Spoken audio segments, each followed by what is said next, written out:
ওম অখণ্ড সংহিতা বা পরম আরাধ্য অখণ্ড মণ্ডলেশ্বর শ্রী স্বামী স্বরূপানন্দ পরমহংস দেবীর উপদেশ বাণী দশম খণ্ড সমদৃষ্টির সাধনা।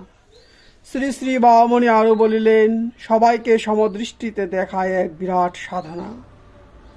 সংস্কার বশে চোখ কাউকে ছোট কাউকে বড় দেখতে চায়। জ্ঞানের বলে চোখের সেই দোষ সংশোধন করতে হবে। জগতের কার ভিতরে তোমার প্রাণারাম পরমেশ্বর নেই, আছেন সকলেরই ভিতর, কিন্তু তিনি যে আছেন তা তুমি দেখতে পাচ্ছ না বলেই তিনি নেই তা নয়। তুমি দেখতে পাচ্ছ না বলেই তাকে অবজ্ঞা করবে, এ তো হতে পারে না। সর্বজীবের ভিতরে তাকে প্রণাম করো, সর্ববস্তুর ভিতরে তাকে অন্তরের অকপট ভক্তি জানাও। চেষ্টা করে এই প্রত্যয় অন্তরে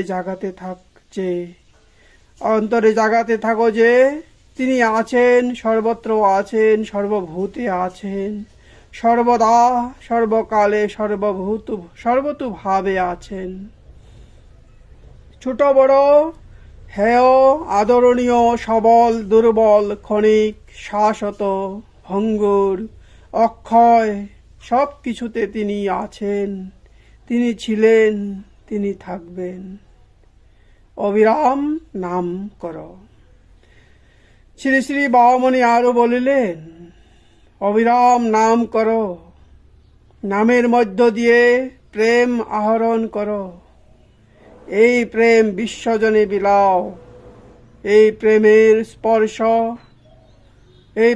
স্পর্শে সকল আত্মসুখী মানুষের সংকীর্ণতা নাশ করো।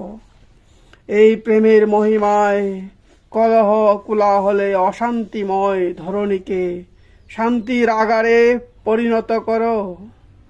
নামের সেবার প্রত্যক্ষ ফল এই যে নামে বিশ্বাস আসে, প্রেম আসে, সেই প্রেম বিশ্বজনীন হয়।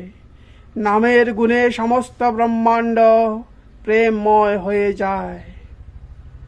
নামের গুণে পরম দয়াল ভগবান সর্বভূতে আত্মপ্রকাশ করেন, সর্বস্থানে শরণাগত ভক্তকে দর্শন দেন।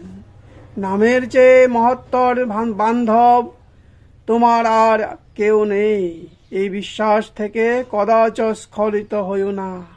সুতরাং অবিরাম নাম জপ করো।